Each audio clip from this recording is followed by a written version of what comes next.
expiration ng gulong, sabi ng mga manufacturer, kaya naman daw magtagal ng ating gulong up to 10 years.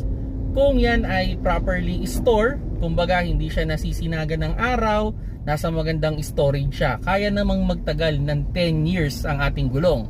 Pero sabi ng mga tire dealer ng mga nagsisetup ng gulong is hanggang 5 years lang daw ang ating gulong. Ito naman ay pag na-install na sa ating sasakyan, kasi syempre exposed na yan sa init, sa araw, sa tubig. So marami na siyang reason para mag-expire. Unlike nung naka-store siya, mas matagal yung expiration niya. Kaya kung kayo ay bibili naman ng gulong, kung yung gulong na bibilhin ninyo ay yung naka-display sa labas, mag-base na kayo dun sa kung kailan ginawa yung gulong. Pero kung yung gulong naman ay naka-properly store naman, well, you could base dun sa time na in-install yung gulong ninyo. Kaya yes, may expiration ng gulong, depende na lang yan kung saan nyo binili.